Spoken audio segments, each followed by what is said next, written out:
Hello, everyone, and thank you for joining us for our final Black History Month webinar in our series entitled A Healthy Change in STEM for Black Scientists Through Allyship. Let's get everyone settled just for a little bit to make sure we're all logged in, and then we'll get started.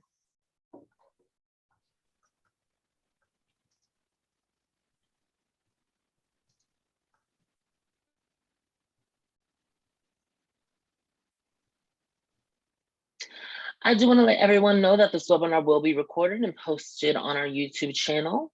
Before we get started, I'll be giving a brief intro about the National Research Mentoring Network, NRMN, and I'll also introduce you to our panelists.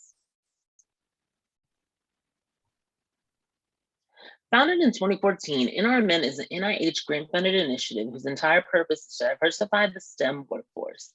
We do this by providing researchers across all career stages in the biomedical, behavioral, clinical, and social sciences field with evidence-based mentorship and professional development programming that emphasizes the benefits and challenges of diversity, inclusivity, and culture. Our program achieves that through mentorship, networking, and professional development through our online networking platform, MyNRMN, which currently has over 21,000 mentors and mentees. We encourage you to visit our website, nrmnet.net, to learn more about our resources.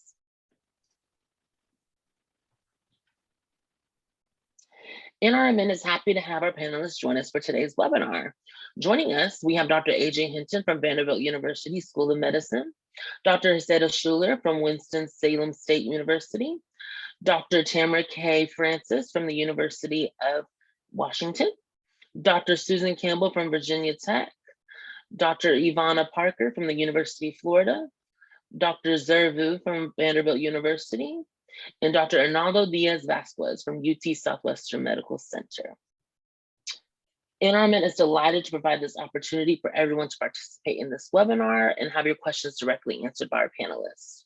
We'll be offering a Q&A session at the end of the presentation, so we encourage you to type in any questions you may have in the Q&A feature down below, or you can also use the chat box as well. From NRMN, we want to give a special thank you to our panelists for making this webinar happen, and now I will pass it over to them to begin the webinar. Thank you. Okay, so thanks all the panelists, and thank you, Johnny, for introducing all of us. So I just wanted to give a quick housekeeping rule. So we'll do one at a time for talking. Dr. Shuler's here for just anything that may need to be further explained, so that if we have differences in opinion, you know, we all are doing it calmly and collectively. And so we'll start with the first question. You all have all the questions. I will call on you after each person is done to be able to instruct you to go to the next one. There will be some questions that I'll target for certain individuals and not for others. And it's just so that we can get through most of the questions. So there's not any, difference, in opinion about things. It's just targeted so we can get to them. And then lastly, we'll try to stop around 11:50 so that we can start answering the panelists' questions as well. So I'm just going to let you know that, so be respectful of time. Okay, so we're going to start. And so I'm going to get everybody's thoughts on allyship first, so that everyone in the discussion, that's participating in the discussion can actually understand everyone's viewpoint, and then we'll get targeted into questions. So I'm going to start with Dr. Campbell. Could you tell us about what it means in your opinion to be an ally or allyship in general? Yes, thanks for having me, Dr. Hinton.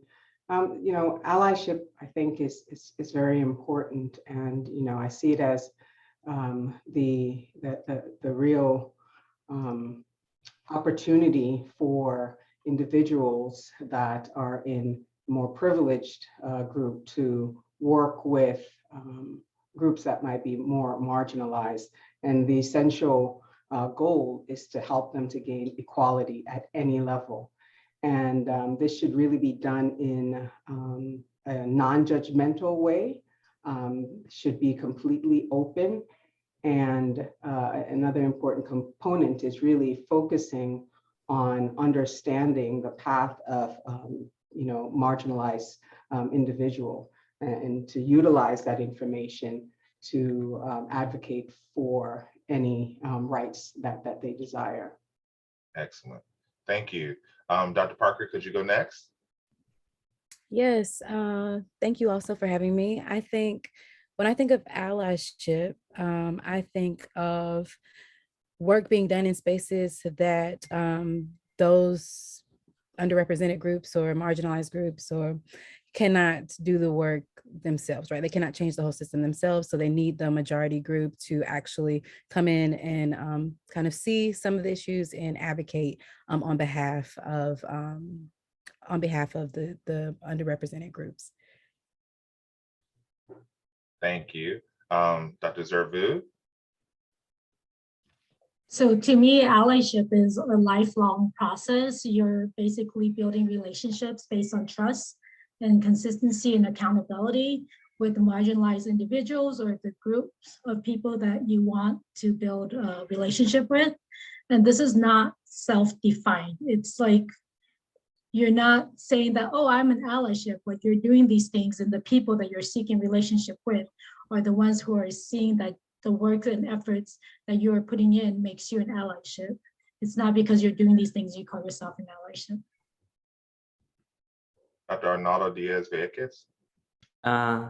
So for me, allyship is first building that relation, building the trust. I mean, taking the time to be proactive about it and using your privilege, be self-aware of your privilege and using those to empower and to support and to train, to open spaces for people that those spaces were not open before, and to continue learning.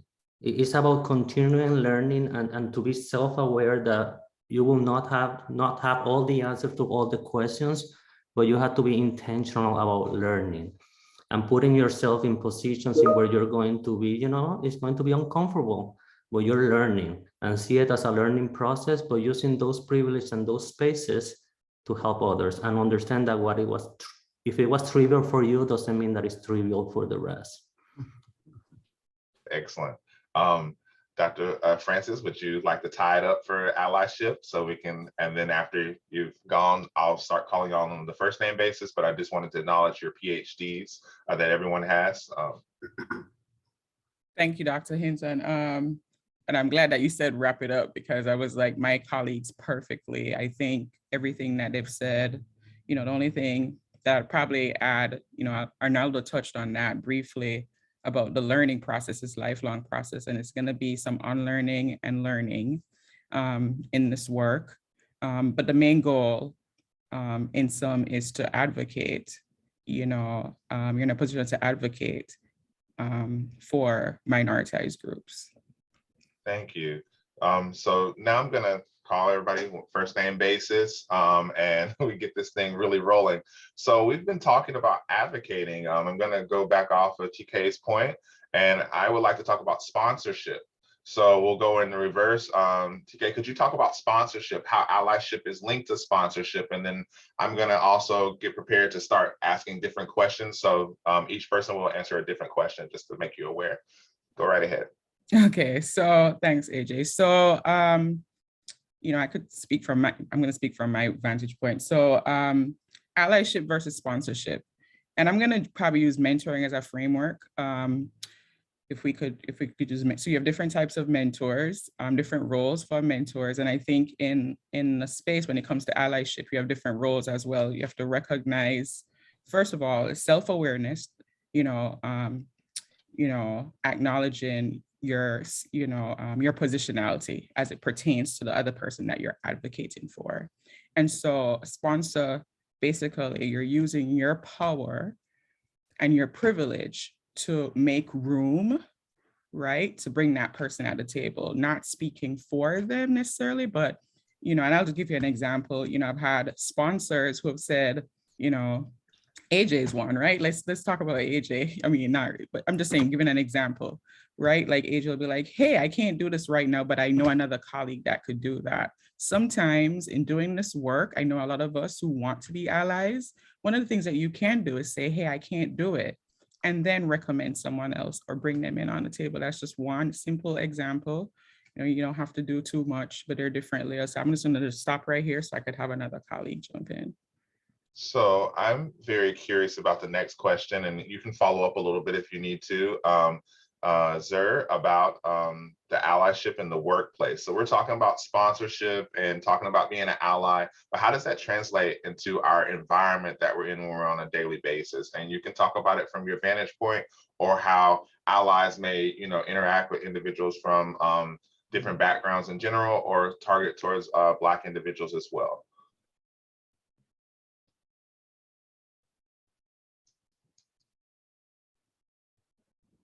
So you're asking why it's important in the workplace, right? Exactly. So it's important because you want, in the workplace, it's essential to make everybody feel safe and comfortable and be welcoming to everyone, right? And so it leads to greater efficiency. It boosts everybody's appeal in the lab. And it's also very important because you also recognize your own privilege, and then you recognize what the other person's privilege is or lack of privilege, and you use it to influence more inclusion and call out or challenge other behaviors that's perpetuating bias or systemic oppression, either based on race, gender, or religion, or sexual orientation and ability in the workplace. And so having allyship actually helps with all those things. Excellent. That is really, really good. Thank you. Arnaldo, could you tell me a little bit why allyship is important from the context of maybe wanting to become one, and you may not know how to, but how do we start? You recognize that importance. What do you think about that? Could you share your thoughts? So, humility, is important, is key. So you will not know if somebody is going through challenges if you don't take the time to understand, to educate yourself, to be self-aware. I think I mentioned this in the first question, what was trivial for you might not be trivial for others. So but it's by taking the time to put yourself into those positions, right, to in the community. By building the trust, you start learning and becoming aware, of situations that, I'm from a really small town in the southern part of Puerto Rico. So for me, it's important to be in conversations like this, to keep learning. I want to refrain. I want to stop using the words like training. I want to be like, this is educating. I want people to understand that this is not a one-time workshop or a one-time session or survey. This is a lifetime of learning and understanding that you will make mistakes, but you have to be humble enough to acceptance. So we have to be accountable. And so how you made this, why this is important, because when you take the time to listen, and it's not just listening, it's coming with action plans and be accountable, everybody feels welcome. Everybody feels safe, and everybody understand that we're not expecting people to fully understand us right away, but we're expecting people to be empathetic, understanding, and be an ally. Use your powers to support us. Use your powers to support your community. Use your powers to start creating new programs that are not in place.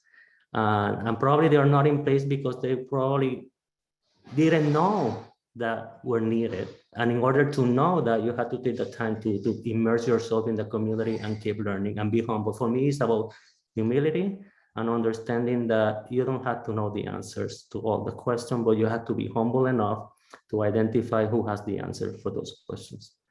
Excellent. And so now I want to talk about putting it into action a little bit more. So I know sometimes you're speaking about being humble, and some people may be afraid to speak up, but maybe, we could kind of create a set of rules that maybe people could go by, or guidelines that they could start practicing. And I kind of want to ask the question about, is there a good rule of thumb for knowing when to speak up as an ally? I actually want to pose the question both to Susan and Ivana. Ivana, is that how you say your name? If I'm saying it incorrectly, let me know. Yes, Ivana is correct. Ivana, okay. So, And go ahead. You're saying the question again is, how do you approach allyship, or how do you approach it and put it into action? Are there a set of rules or guidelines individuals could go by to make this process easier when they're wanting to speak up, when they see something, at work that's not right, and they see it from their colleague,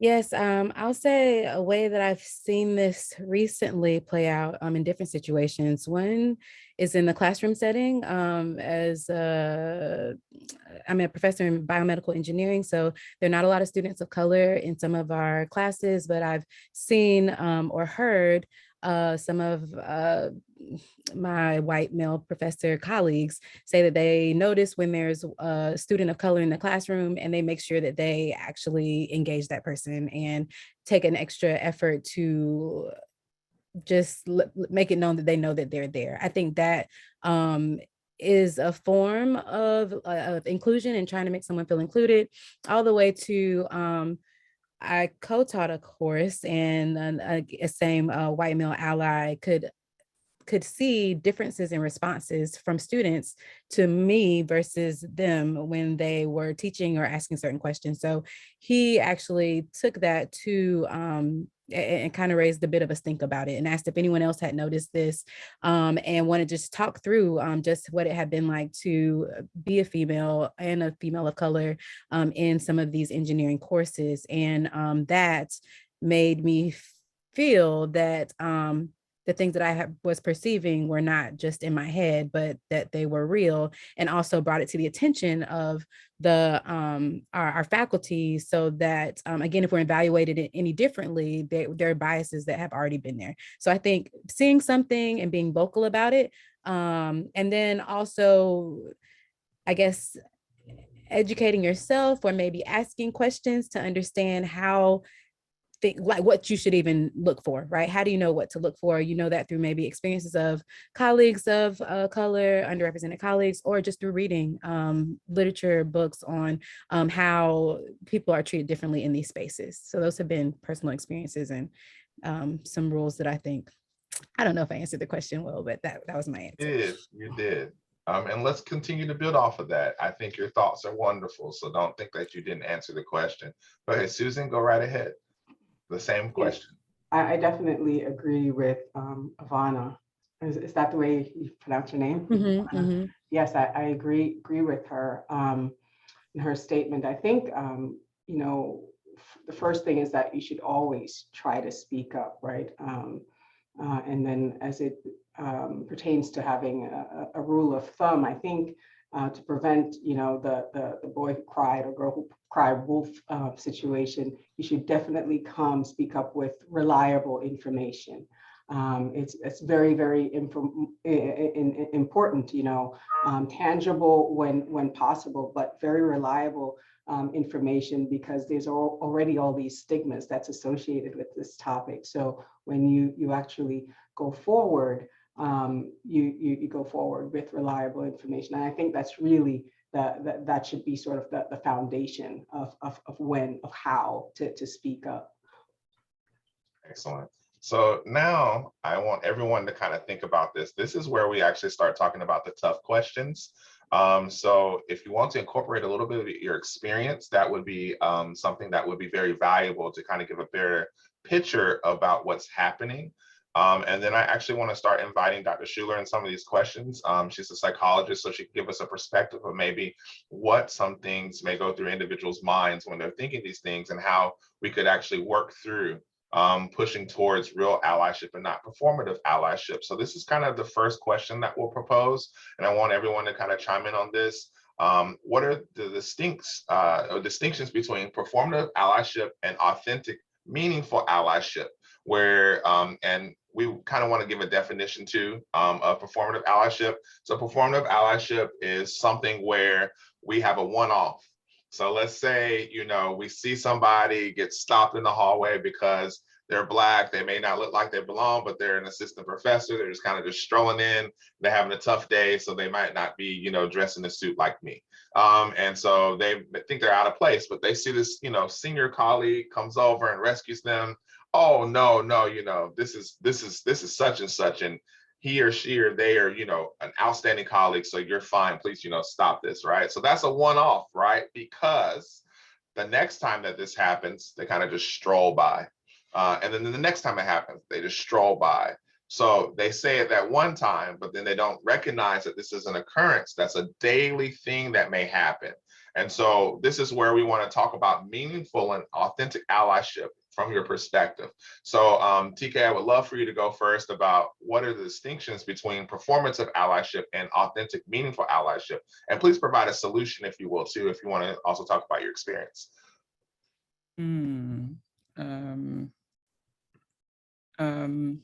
Good question, AJ.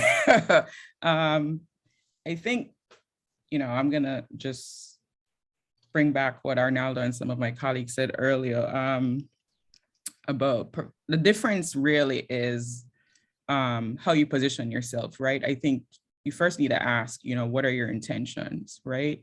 So how do I position myself in the space? That's the first thing. I always tell people impact, there's intention and there's impact. So first asking, what are the gaps between my knowledge, my intentions, and my actions? I think you need to start there. A lot of times people move ahead of us and not with us. I want to add to what Ivana said earlier. So it's speaking up, but at the same time, hey, TK, I was thinking this. Are you okay with this? Is this comfortable? And so I could give you input, because you don't necessarily know if I am ready for you to speak up for me, right? Because you have to create that safe space. So I think the key thing is always centering minoritized voices and making sure that they feel comfortable as well. I think that's the best way to do that.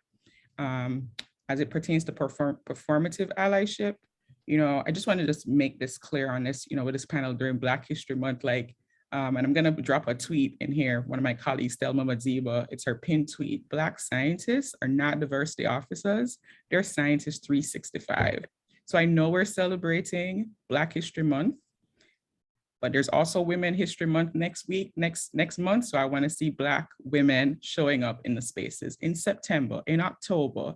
Feature us all year. We're scientists every day, so there's a performative, there's February, still do that, right? Because we deserve the month, but at the same time, just try to do that all the time. That was excellent. That was off the phone. That was excellent. That left me, I'm flabbergasted. I have to collect myself now. So let's target this to Arnaldo. That was really good. That's really good. Yeah, I mean, it's hard to follow that, but I'll say I think it's a combination of both. I mean, yes, celebrate us, but celebrate us the entire year. And remember that I'm celebrating, let's say, TK. So let's focus on TK, not how celebrating her is going to make me look. Right. That's the part, right? Are we doing this to celebrate her, or are we doing this to get some attention ourselves? Right. And I think that's the part that I do get. I mean, the part that some people, they like to do things and how that made them look, that's great, but don't forget the part that is about celebrating TK and her contributions and how she's adding to her institutions, to the world, and how she's making everything better. So that's the part that performative is, is needed. I mean, but it's more like the authenticity of why you're doing this. Ask yourself why I'm doing this. If it's just for the performance part, I rather, myself, personal opinion, don't do it. Right. But it is for the meaning and the impact that celebrating TK is going to open doors for many others. Yes, that's very welcome, and that we should celebrate that. That's my piece. Excellent. Okay, Ivana. Yes, I agree with both TK and Arnaldo said. I think a piece of that authenticity.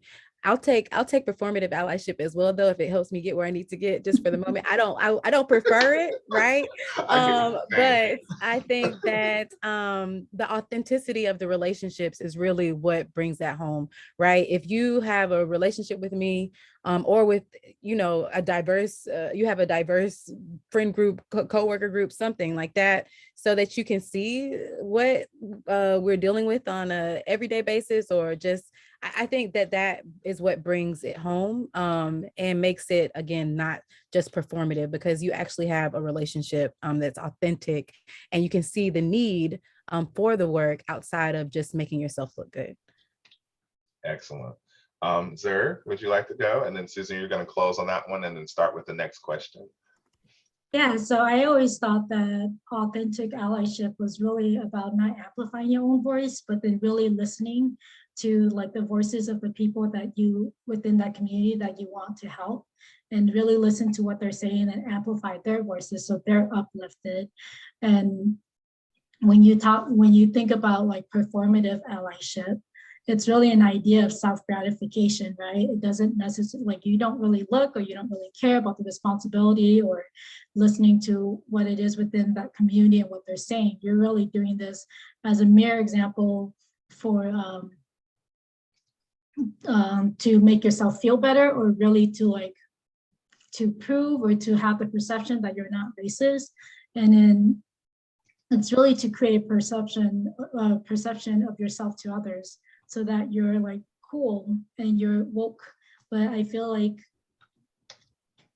Ivana said, that like you take it whenever you can have it. But then I almost feel like it's the intentions aren't quite there yet, but then it is a place where if they do it enough, I feel that it can grow into authentic allyship. It's just that the intentions aren't there. And so once you can teach that person the intentions and the things behind allyship and what authentic allyship is, I feel like a performative allyship can actually grow into authentic allyship. Excellent. And then Susan? Yes, so I agree with everyone. I mean, Zer touched on one important word there was the intentionality of it. I think that if your intention is right, then you can't go wrong, for sure. And in some ways, if you're not educated, right, maybe performing is what you start out with, right? And you continue to perform, and Zer mentioned this, and then you educate yourself through those performing roles. And as you become educated, you could then build a more authentic and meaningful allyship. But I agree with everyone. But intention, I think if your intention is right, but you're always in the picture anyway, then that could be fine. But at some point, you should really have more of an authentic reason to be an ally. Excellent. And the thought about intention is such a very interesting concept, and I know that we all would love to be authentic, partners in allyship across races, across ethnicities, across religions, across sexual orientation. And, there's some tough times where we may struggle with doing certain things and, really helping a certain group. But, I want to kind of pose this question to Dr. Shuler, where, it's something that we could talk about at the institutional level, how individuals in the Career Development Center, because Dr. Shuler, you run a Career Development Center, a Career Development Center and a Professional Development Center at Winston-Salem State. So I was just curious about how more, staff members, deans, and at the institution itself could actually promote real allyship. Do you have some thoughts about that, or could you talk about the intention about how to do this? Sure, thanks. And another great question. One major step is the key word that you said. It has to be intentional. The second component has to be that administrators, whether they be deans, chairs, presidents, chancellors, board of governors, board of trustees, it is so important that they realize that there is a need for allyship, because we can design programs, we can design effort, we can implement programs, execute them to the fullest, but if there is no support from our top, all we've done is had a program and fulfilled somebody's calendar of events. How do we make it lifelong, part of the mission, part of the model, part of the reason that we exist. We have to do buy-in. And I believe in one panel, we had a young lady who gave a great suggestion. Sometimes as administrators, they're so busy with raising funds and doing other events all around money. How do you get their attention? Well, we are now in the 21st century of social media. We have it at the palm of our hands where we can make it known that is a need for allyship. But you don't do it alone, guys. You do it as a group. Start your own committee as an ally committee.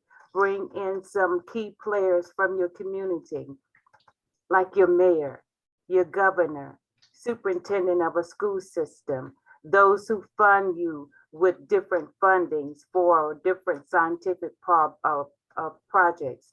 Bring in the NIH, the NSF. Now is the time when you get that kind of attention, then you get support. You might get a little pushback, but you're going to get support.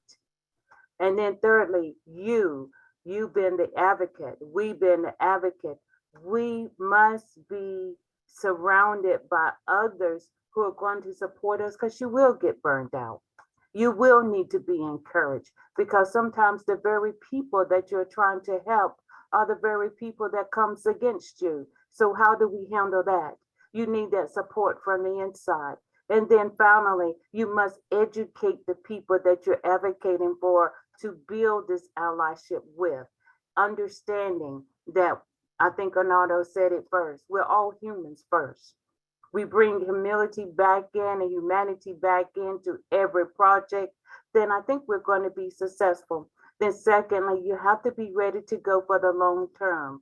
You have to be ready to know that this is not an overnight success. It won't even be a 2-year success. But what you've done, you've put roots into the ground, and now you're pushing those roots down deeper and deeper and deeper. And hopefully it's going to spread out and spread up and spread out to where now you have a true model and you have something called allyship, not just within your university or in your space, but across the region where you live. So that is my advice. Thank you, Dr. Shuler. I'm not going to call her by first name, so we're just going to keep calling her. She's an elder. Okay, so everybody, so, this kind of brings up a very interesting point about performative allyship, and then talking about what's authentic. I know sometimes we don't kind of put a name to phrases or just things that we know about. So I kind of want to just bring a little bit of light to this discussion about optical allyship. This is kind of what we're talking about. Latham Thomas is the originator of the actual term called optical allyship. And she wrote a book called Own Your Glow. And it is a fabulous book, and I hope that you all will check that out. I'll put that resource in the chat as well for you to kind of dive in deeper about this. But her definition, I think, is very unique about this. She coins the term by saying that allyship that only serves at the surface level to platform the ally. This is something that everyone's kind of hinted on before, putting yourself out there for the purpose of making yourself look great. I think this was something that Zer directly said, if I can, glean from what you were talking about. And for the rest of everyone, you've kind of hinted on that, how to not be performative. And I kind of want to take it to the next level. What happens when, you as a person from a diverse background see an individual that is, having performative allyship, but you realize it's optical allyship to get that award? Or that honor. And that kind of hurt me a little bit. And so it's something that really can cause a stir, because there are things where it goes beyond the performative into optical allyship, where that individual up front is praised by the institution for being that individual that's helping, and not really in the trenches in the private life of the individual, or really helping that individual grow on a day-to-day basis, but it's more out there saying, yes, I have that minority in the lab, and yes, I have that minority on the faculty, or yes, I'm helping that administrator that might be a minority do well, and I'm getting all the things that I need. So how do we really heal from that? That's the first question I want to ask, because a lot of minorities, a lot of women as well, face these challenges on a day-to-day basis. And I'm wondering, what can we do in the context of how to have an authentic conversation around this? That's the first question. I'll target that to Susan and Arnaldo. And then the second question is, how do you relate to an individual when you're seeing someone do allyship and you realize that it's optical allyship? How do you deal with that? So I'm going to raise that to TK. And then the last question that I'm going to talk about in the context of optical allyship is understanding when you're dealing with it in your own particular ethnicity or race, you see someone from your particular background do this. So I want to raise this point to Zer and Ivana, how you'll deal with this. So we'll start with the first question. Arnaldo and Susan, can you start talking about, experience, just to kind of, warm yourself up and then kind of fill out how do you deal with that process? So go right ahead. So the first thing that comes to mind, with this phrase optical allyship is having people be on like a diversity and equity and inclusion committee, right? So they're serving at that very surface level, if you will, in terms of showing up for the meetings and having a face that's associated with the committee. But then there's actions. I mean, a lot of these committees sometimes, they're just committees. But those people who are there for the pictures at the surface level, when it's time to actually, plan an event, dig a little bit deeper and come up with a real plan to carry, a real goal for the committee to actually carry out, and then participate in those activities. I've seen that happen on several levels. And I think it goes back to a few things that several colleagues already touched on in terms of, this is not just a semester committee involvement, right? As it pertains to allyship, it's really this more longer term commitment. And so, the question is, what do you do in those situations? How can you address it? I can tell you personally, in one of these committees, there's always people who are very, very quiet, right? People, they show up for the meetings, but they never actually volunteer to do anything. And I have no problems calling individuals out to, hey, I think you have these great attributes. And I think that, you could probably, help us and serve in this role in specific action items, right? So, sometimes you could go about it that way, bring up the fact that, not that they're not doing anything because it's already an uncomfortable situation, but champion them, to actually engage. That's one way, one of my experiences. So, great question again, AJ. If you are remodeling a house and you paint it really nice outside, but you don't fix the foundations, it's not going to feel safe. Mm-hmm. And it doesn't matter how, if you increase the stipends but you don't change the programming in place, it's not going to feel safe. If you, just highlight us during specific time of the year, we will feel used. We will not feel that we belong. So I think it's important to understand that this is not a one-time thing. This is not just one committee. This is not just the committee run by us in this panel. This is every member of the institution, from the president. Everyone is responsible to making sure our spaces are centered in respect, that everybody feels welcome, that we understand what our limitations are, that if our group looks homogeneous, let's reach out to individuals from other institutions and create partnerships. It's not about, just recruiting. I do a lot of recruitment. It's not about just going and recruiting students. It's about going and developing relations.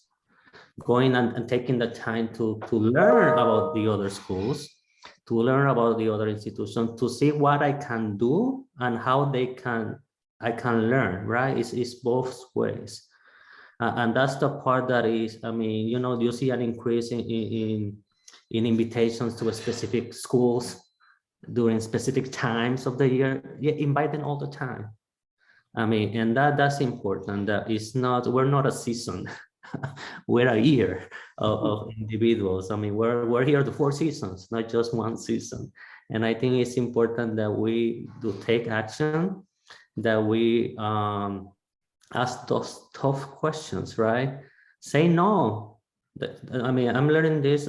It's hard for me to say no, but it's learn how to say no. I mean, because it's not just our responsibility to be the leaders in this field because we belong and we understand. We'll do it because this is who we are and we understand, but it's important that we all do it. I mean, at different levels, that's okay. If you only have a 3% and that's the 3% that you can dedicate and you'll be authentic and intentional and effective in those 3%, that add to the 100%, right? So it is important. It's not just about having a flashy new position. No, it's like, is this new person will have the support system to get his or her ideas in place, move forward. Well, I mean, are the resources are going to be in place?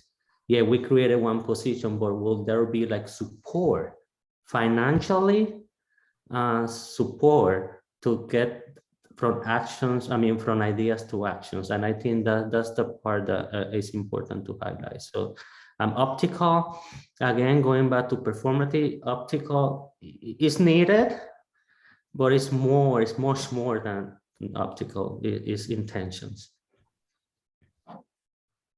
Excellent. So now we're going to slide over to TK.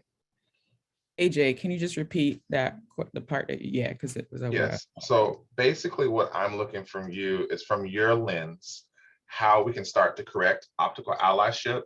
And I also want you to talk about some experiences. You know, you and I have talked many times about, you know, discussions about how to change the narrative about being an ally. And I really want you to kind of hint on your experience, because I think it's key, where there's originators of ideas and you're not getting credit, but then someone will take your idea and blast it out as if it's their idea. And I really think this is a kind of something about optical allyship that we don't discuss as well when you're on, let's say, a diversity panel, or you're in the diversity office and you are the one really putting the programs together, but you're not getting the credit that you may need to where others are and other people are being pushed forward. So I just want to kind of talk about these things and, you know, kind of bring them to the light so that others can be aware that optical allyship can present itself in different ways. So I've rephrased the question to be a little bit more deeper, to get a little bit more personal so that people can connect with what we're really saying. All right, that's a good one, AJ. I'm just gonna start where Arnaldo was about this, the concept of optical allyship. I think it could work. Again, intentions, right? Like if it's done in concert with the person, right? So one of the things I tell my mentees and I share with other colleagues, you know, AJ, we've had this discussion, is about your brand, right? You know, I'm a STEM educator. I do equity work. The events of 2020 pushed everyone to like, oh, let's DEI everything, right? To the point where I just stay away from that term because you just don't even know what people mean. You ask people, what does DEI mean?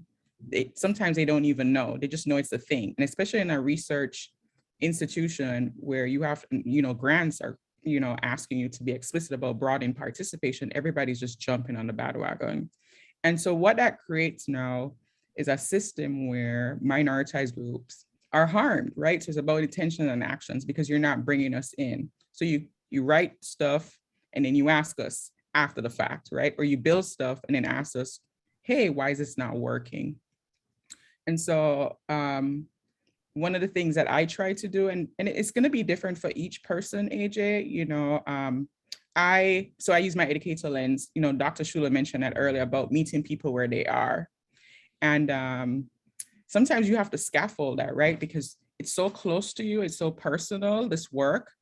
For us, it's not even, it's our lives, right? It's our livelihood, like, and so there's emotions attached to it. And so I try to find a space or a person that I could identify, you know, if I'm on that committee, and I've sat on several committees, and I could identify people who I could have these conversations with.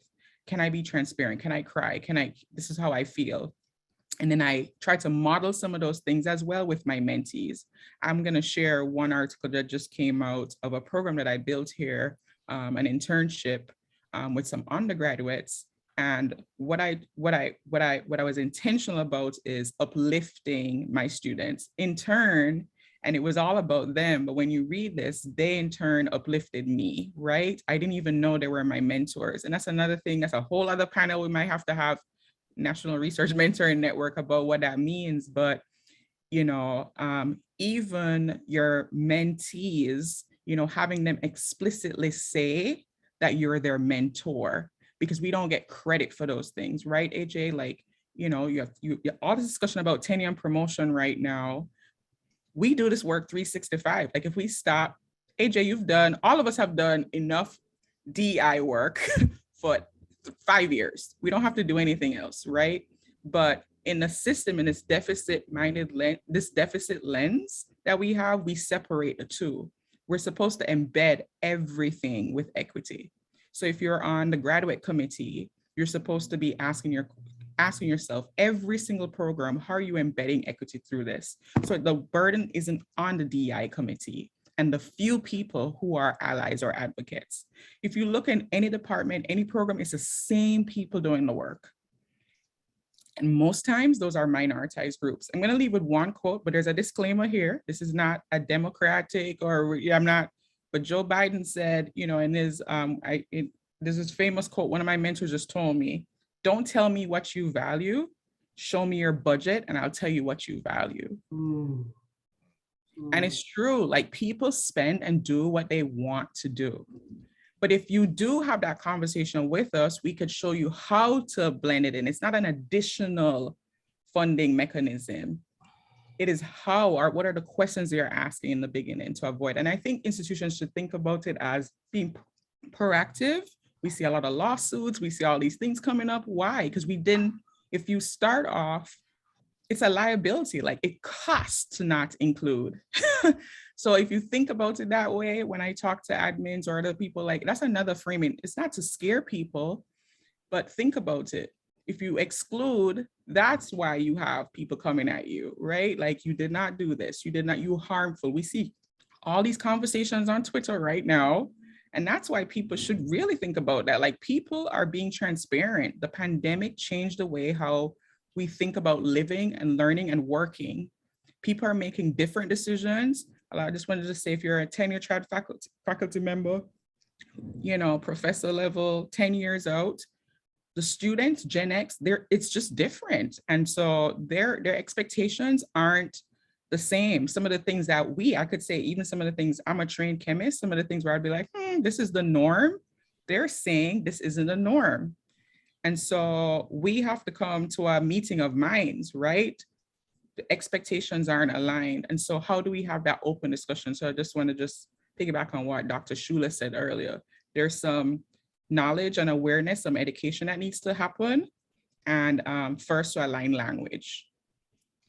So I'll just stop there. AJ, I don't know if and I also want to say, AJ's been doing something in here, cite.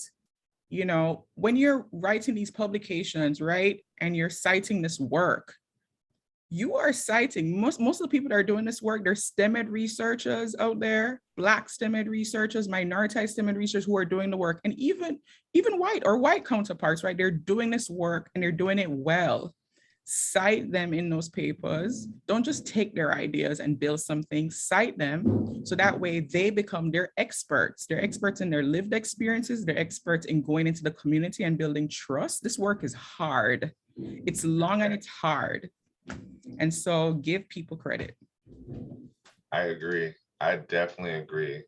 There's even articles about citing the individuals and how a lot of times women are not well cited.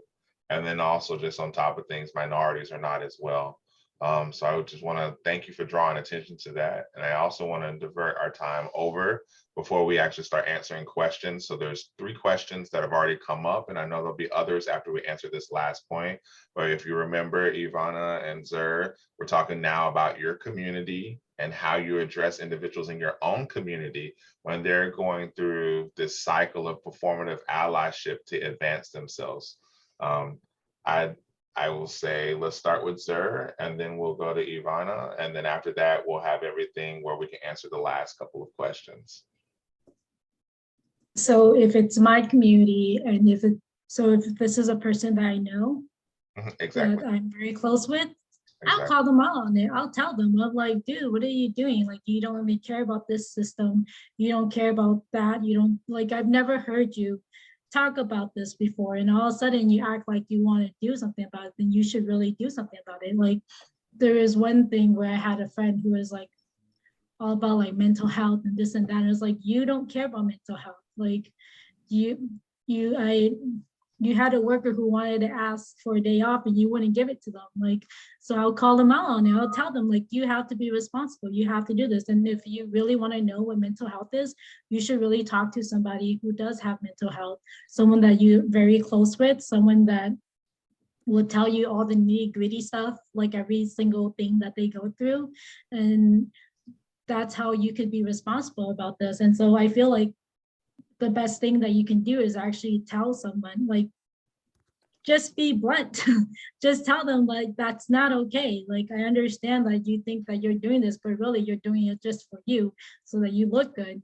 And that if you really want to help this community, or you really want to help these people, then you should really not act like that. You should really go and talk to these people and find out what's going on with them.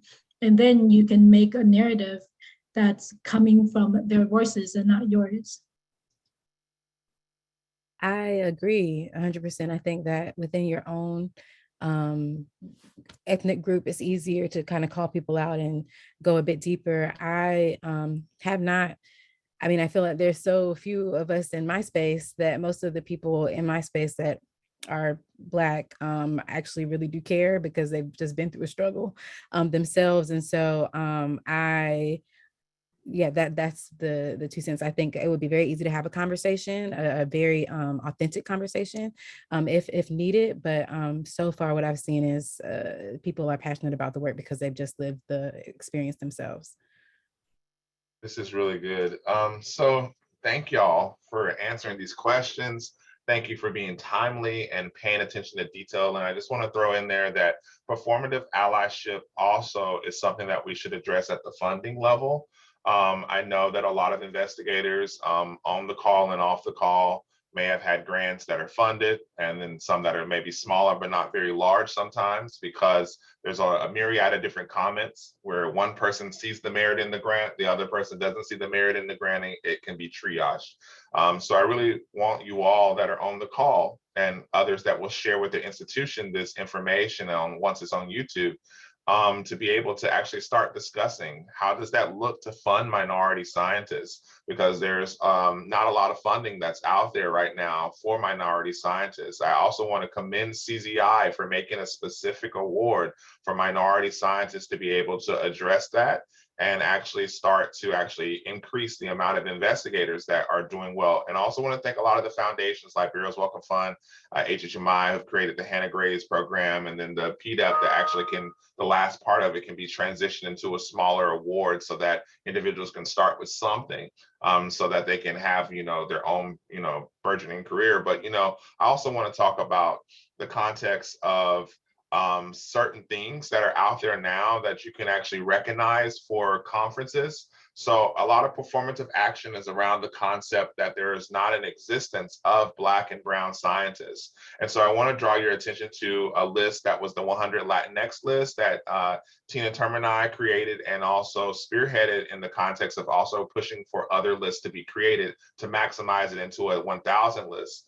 And so that is something that's undergoing, but you can start inviting those particular individuals on that list, or ask if they're busy, for other recommendations of individuals that may be from, you know, a Latinx or Latino or Latina background to actually start speaking.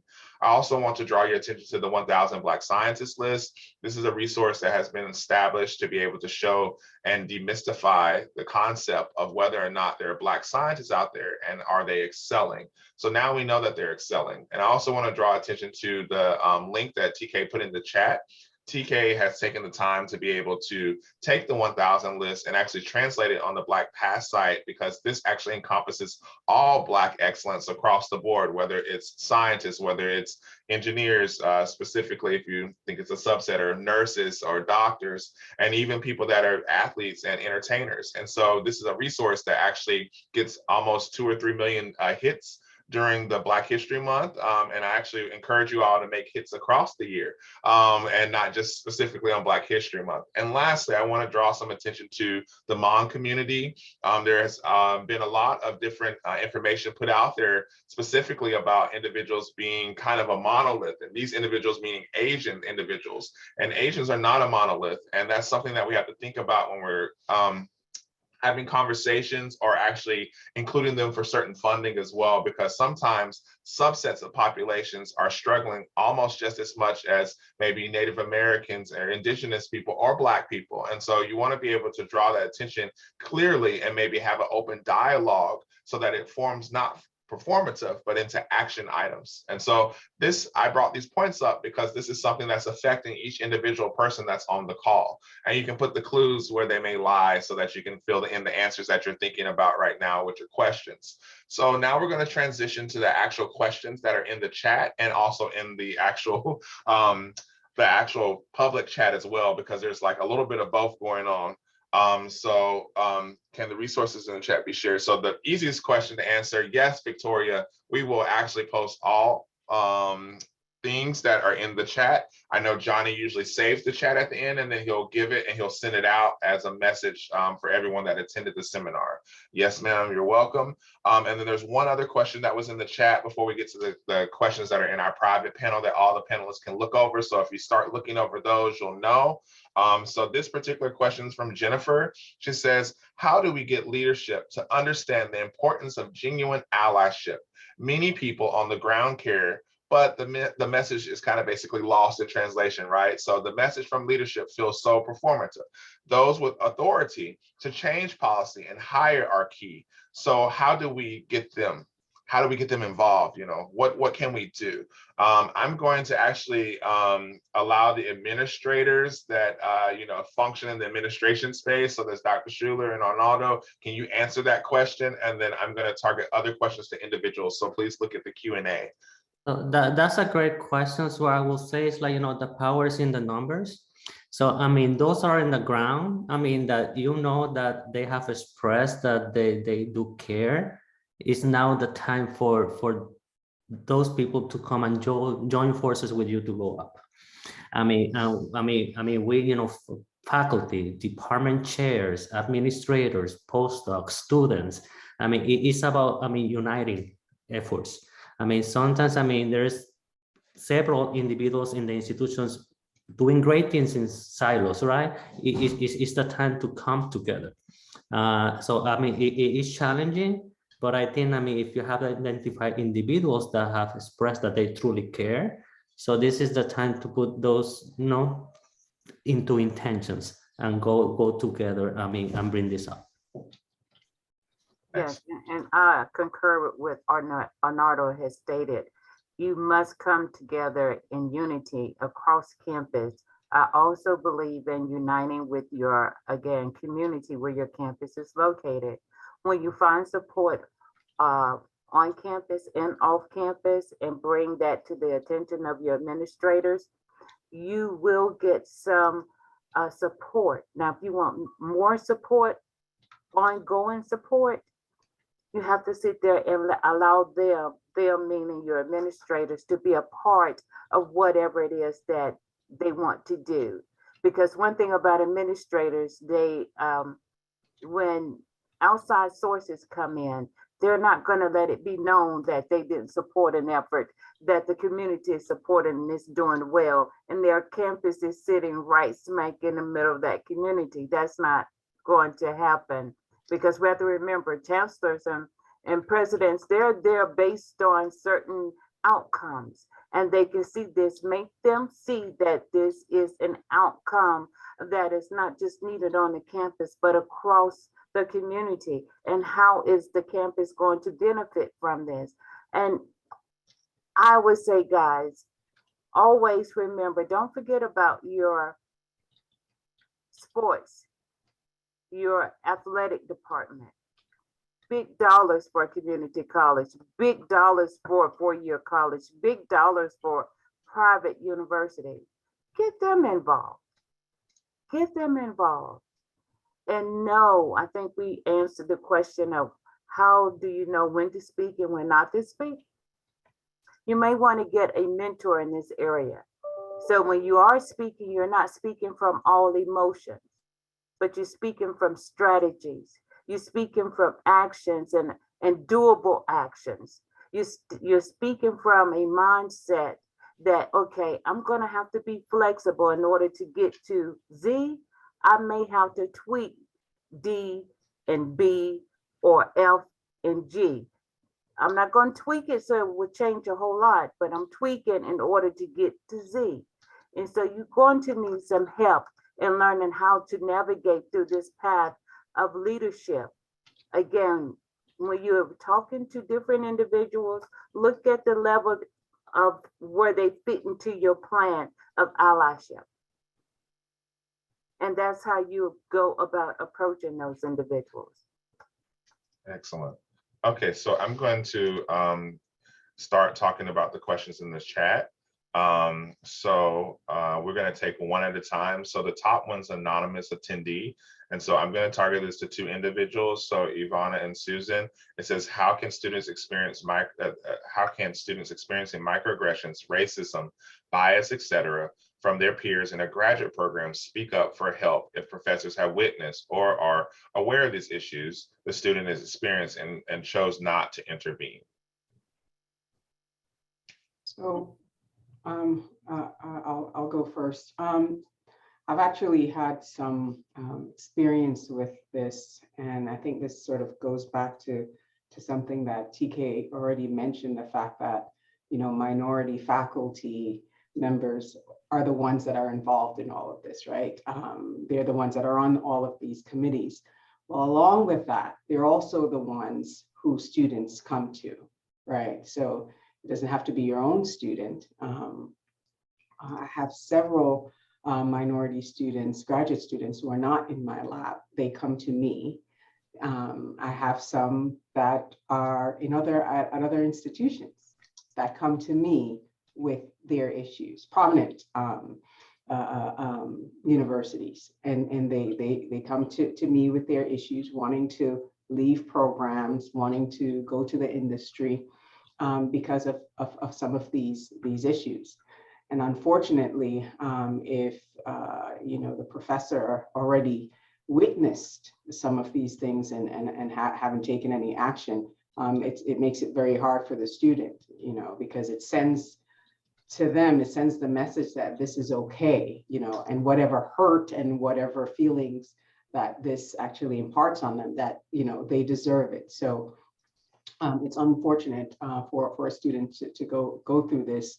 And so they're left with seeking, you know, answers from individuals that are definitely out of their circle. And sometimes that means not your own professor, not your own so-called advisor or mentor, but, you know, either an individual that might be at a higher level or outside of your institution who can give you at least a path in terms of how you could address it. Because right now you don't know what the answer is. You don't know how to address this issue.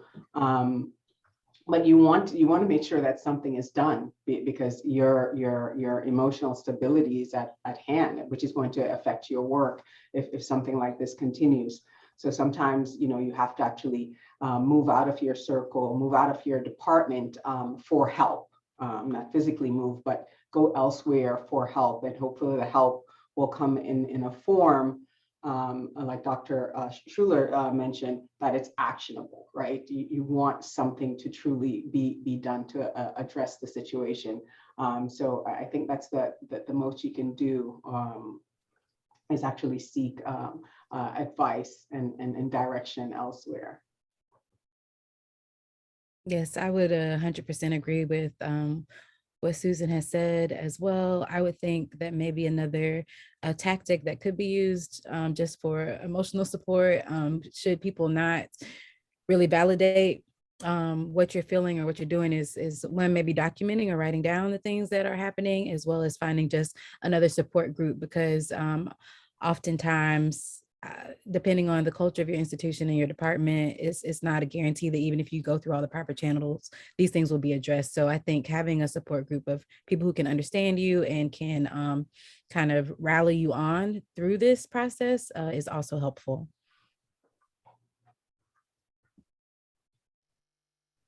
Excellent. So now I want to cover these last couple of questions. And the reason we're staying on is just so that when the recording goes, they can have this answered. And if you can't stay, we understand, but we're going to get to all your questions so that you can have that information once it's live online.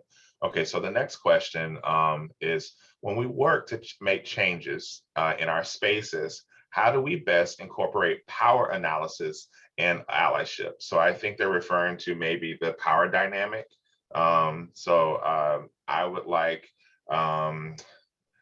TK and also Arnaldo to take this question, and then Zer and Susan, you will be taking the next question after this. TK, would you like to go first?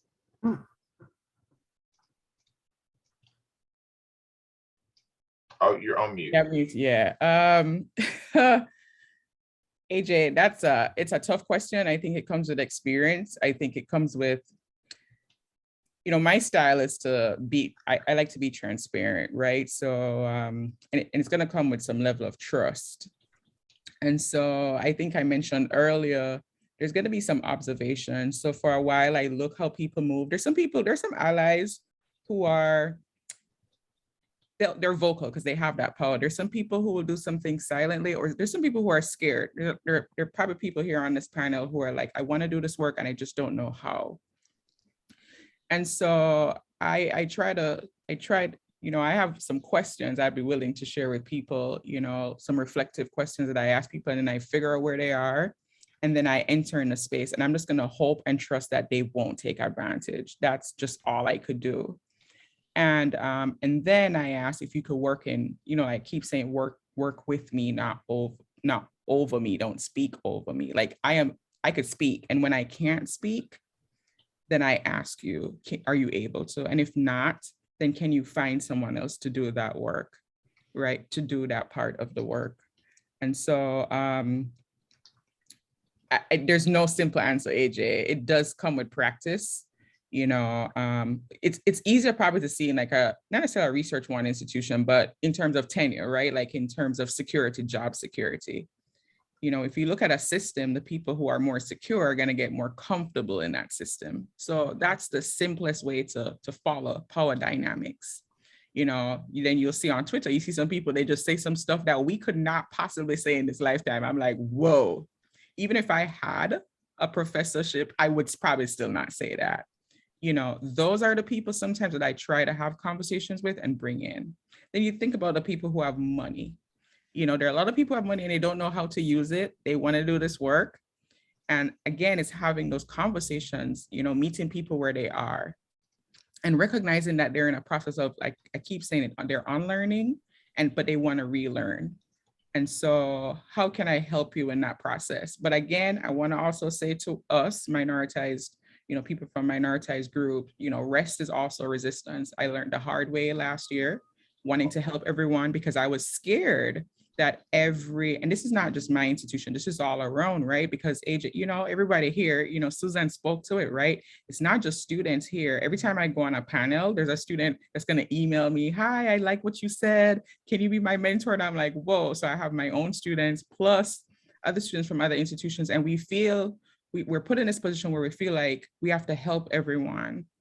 And so, if there's mentoring training, if there's, any types of, and I don't like the word training either, Arnaldo, any type of educational development programming, read a book, do something. And I think coming into the space and just saying, hey, I don't know.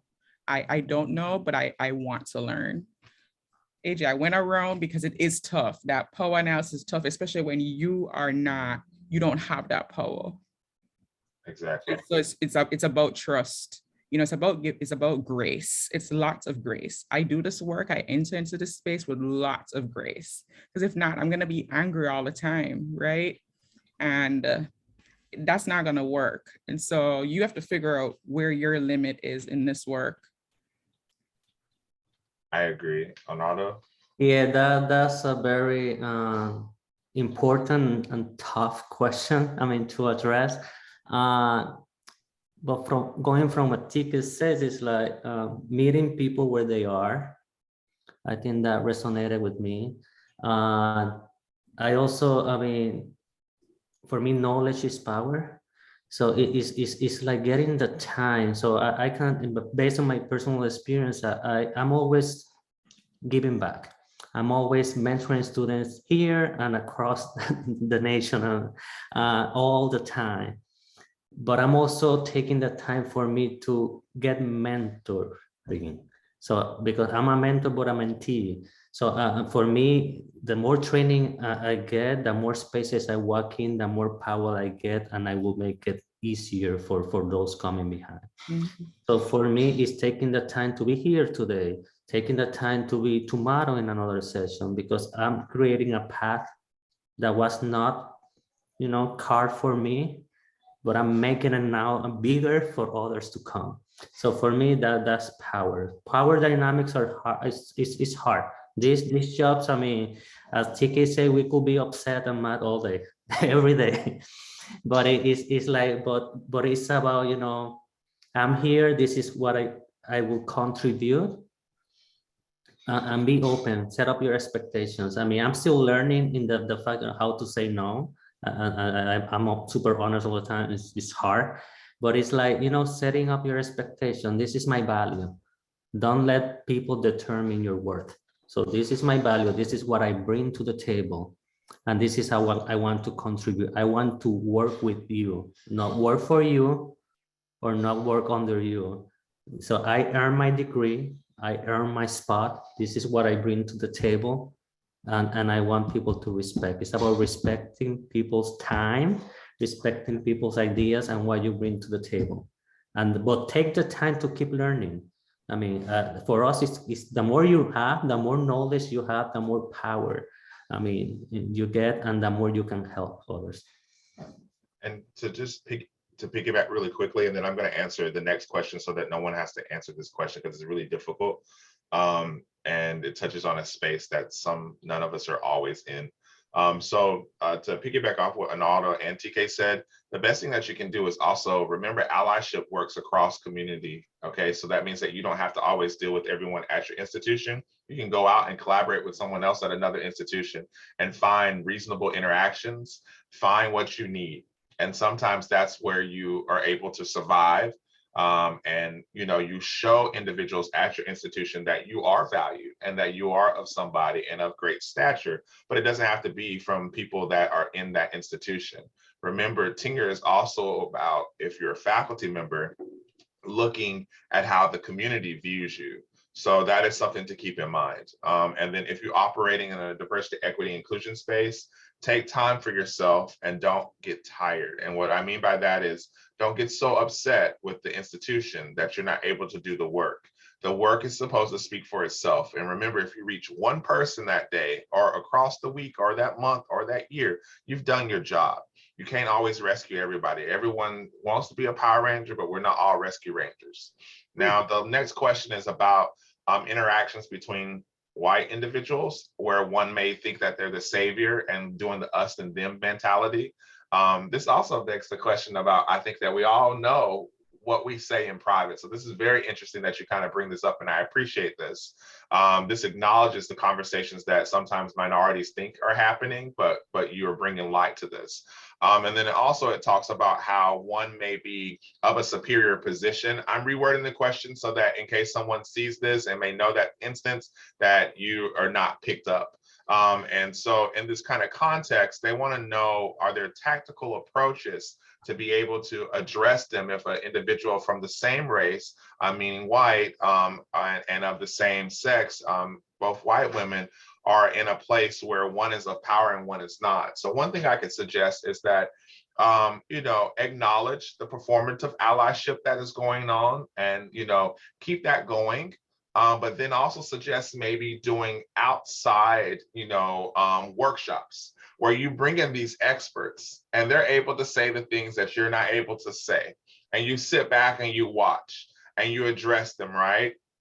That's how you kind of do that. And remember, if you want to kind of address the people that are on the phone call at the workshop beforehand, remember, you don't want to do a phone call. You don't want to do a text message. You want to do a Zoom meeting. And then you're the one initiating the Zoom meeting or a Skype or a Blue Jeans meeting, because you can have kind of control over the narrative of what's being discussed. And you can be brief. You can give generalizations about topics that you think are important, not things that are kind of all over the place where there's specific scenarios where you're going to be where people can understand that that's you. Okay. Another thing that I would suggest that you do is also bring others into the space that you know. Like, for example, on the call earlier on the chat, David Drake put his name, and he's a white male. But this individual I can vouch for has helped me in a lot of situations to navigate spaces that I'm not able to get into. And he's navigating them. He's like, oh, let me introduce you, and we should all go out to lunch of this individual. Or let me introduce you to this. And I think they should, acknowledge this, right?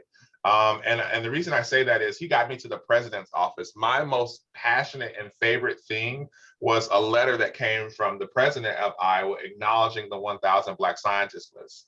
It wasn't about anything else that I had accomplished at Iowa, but that was like my nature paper, because you're making not yourself be in the situation, but you're using someone to be able to be a sounding board to hear what you want, but then be able to make that change that you need, right? Because they can get in spaces that you can't. So bring someone else into that room that individual respects, or is at the same level, or somewhere that can act as a mediator, and just have conversation. Don't target it to the individual. That's how we start to heal these private talks into more public arenas. And then the last question, so that we can end, and I really thank you for your patience, your time. First, thank you. Oh, okay, let me read it first, hold on, because sometimes it could be sensitive. Okay, no, it's not. Okay, it's just about kind of general stuff. Okay, so this is from John. Hey, John. John actually attended the last seminar, and he actually emailed me, and he really enjoyed it. And I'm glad that you're here for this one. So first, thank you for giving me words to performative versus authentic allyship. This conversation is everything. And then he says, in this moment, I see performative allyship as not only making the individual feel good about themselves, but it's also being rewarded in academia. This is true. However, actually spending time, energy on outreach and mentoring and teaching with authenticity is viewed as taking focus away from research and other obligations. You better preach. And then it says, how can we all encourage leadership to value authentic diversity, inclusion actions? Are there concrete ways to push for better alignment of the incentives of institutions with equity? And so I'm going to open this up for everybody, because I think as we're closing, we can get everyone's opinion, just kind of keep it brief, maybe, a minute or so. And I would love to hear everyone's thoughts. So again, he's basically talking about the leadership and how we're able to make them aware that teaching, mentoring, diversity, equity, inclusion, and research should all be weighted basically equally, and that everyone should have access to these incentives across the institution. And how do you incentivize work like this, right? So that it brings about more equity at the institution. So we'll just start with going around. I see in the screen, the left hand of my screen, Ivana, can you start? And then we'll just, you can pick somebody, as a matter of fact, since the last question, and then we'll just go to the next person. Okay, yes, this is great. I think this is something that we're all trying to move towards, or have our leadership appreciate or be able to quantify. Again, as a new assistant professor, I've been in my position a year and a half, and knowing that some of the work that actually needs to be done could be seen as maybe putting too much towards service, trying to figure out how to kind of redefine some of the metrics of what's important and what's placed value on, even like in that 10-year process. So I think that it's work that needs to kind of be done at a more senior level. But I would be happy to hear what everyone else has to say about this as well, because yeah, I'm passionate about the work and would love to be able to see how I can integrate it better without it being seen as a negative. Go ahead, Susan, because you look like you're about to say something. Yes, I forgot. Susan, there we go. Yes, Ivana touched on it. It's something that it's a struggle, right? So I am at an institution in a department where I'm a 70-30 split. So 70% research, 30% et cetera is what I call it, because there's so many things that fall under that category nowadays. Yeah, 30%, primarily teaching, but then we have, service in there. But I think that 70-30 split for a minority, and that 70-30 split for a non-minority is completely different when we start talking about diversity and equity and anything that's associated with that, right? I am on 2 different diversity committees. I was on more. I started cutting back. I have my own students that I advise. And then I also have the students who are from other, I have other mentors or advisors, and they come to me, all right? And so my non-white colleagues, their 70-30 split is not the same as mine, and some might beg to differ. And so, what the question is really, how do we sort of value and weight that? And I think that there were issues with this, even the split even before, how do you make sure that you concentrate on getting your research done? At the end of the day, we want tenure, right? And so are you going to spend your time doing this 30%, et cetera, and then your research fall behind? And so it's a true struggle. It's a true struggle, but it's not equal right now, for sure. And it's not equal, especially for minority faculty members who care. If you care, then you are going to take more of these students. You're going to take more of their issues. You're going to take more time. And that's, that time could be utilized writing a grant, finishing up a manuscript, et cetera. So I think that the playing field initially is not equal, but for people who truly care, it becomes even more so, uneven. And Ivana said it, any changes that's associated with this really is going to need to come from the top. I'll stop there. Excellent. Anybody else, or do you want to just not speak? It's okay if you don't want to. You don't have to answer the question. Yeah, just to add something on data.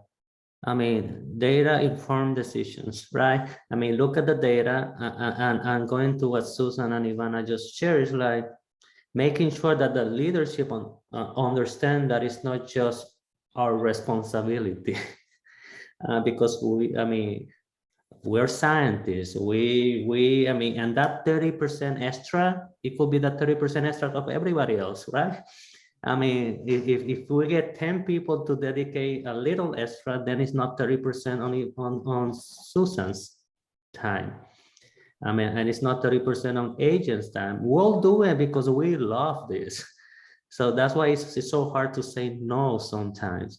But if we can, share the workload, and it's decisions from leadership, then we will still probably do it, but then we'll know that we're not doing it alone. And I think that's the part that we have to kind of like always, I mean, advocate for more resources, more support, that mentoring should be done by everybody in the institution, that everybody should be, I mean, willing to do training, right? I mean, so when the training is let's refresh this education, when the education is kind of reinforced by leadership, more people might pay more attention, I mean, to it and actually engaging. I mean, let's celebrate also that. I mean, you walk, I mean, being in medical centers throughout my entire career, you see that they celebrate every time that somebody get a research grant, every time you get a big paper. But what about the time that you're committing to mentorship? I mean, the time that you're committed to work with the climate in your departments and your graduate group, the time that you're dedicated to for the admissions committee, for recruitment, that's not celebrated at the same capacity and level. So I think we should celebrate everybody's contribution and not just the scientific. I mean, in my field, not just the scientific contributions. I also think one thing that you can encourage leaderships, people to value it, is actually to have a conversation with them. Like, you go to someone who's in a leadership position, and you go and you ask them questions. You just go, and, you know, again, like AJ said, don't make it sound like you're attacking them. Basically have a conversation, ask them, well, this is what I've seen in other institutions. Do you know why we don't do it here? Do you understand why we do things differently? And usually they will come up with answers why they do things a certain way. Like, in the past, this is what has happened, and this is why we don't do it this way anymore. But then you can also open up their mind to changing the system. Well, this is what you're saying, Arnaldo, is like data. Like, this is what has been seen in the data, and this is what's been seen in the literature. Like, can we change it to this way, because this seems to work more than what we're doing right now? And I think that actually really helps, because if you're picking a person who's in a leadership role, who would go to other people who's also in leadership roles, and they'll have this conversation with them too. And so I think that that's actually really powerful. I like that. TK, do you have any thoughts before we close? If not, it's okay. I'm gonna wrap it up and we can take it home. Could wrap it up. Okay. So first, I want to acknowledge everyone that's in this space.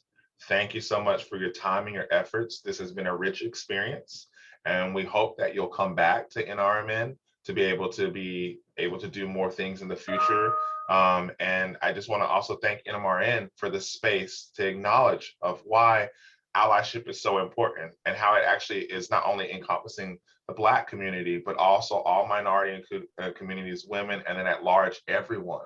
And we want to thank you for the time that it was needed to be able to go through all of the questions as well, and still being able to record. And everyone that's still on the phone, I call it phone, Zoom, but anyway, thank you for staying and putting in the work. And I hope that you'll take this information that we're giving you and be able to help others to be able to achieve what we actually call not optical allyship or performative, but really genuine, authentic allyship that's going to lead to individuals working together. And I also want to pose this thought to you all. Why is it that minorities feel the need that they have to do diversity, equity, inclusion work? Is it because the space is not safe? Is it because they may need it to be able to keep going in spite of all the challenges that are there around microaggressions and macroaggressions that they face on a daily basis? Maybe they need to feel a part of something. And maybe you should ask yourself, and as we should also ask ourselves, what is the idea of real allyship at an institution of higher ed? So thank you for that. And everyone else, can you stay on the phone after the recording has stopped? Thank you, everyone else that has attended. Yes, we want to thank our panelists for participating in this webinar today. We appreciate everybody for joining, and we especially want to thank Dr. AJ Hinton for honestly bringing this Black History Month series to life within NRMN, and just providing these wonderful conversations. So thank you, Dr. Hinton. We really do appreciate you. But yes, this has been a very important conversation, and we look forward to hosting more webinars in this series next Black History Month. But thank you all for attending, and we hope you have a wonderful day. Bye.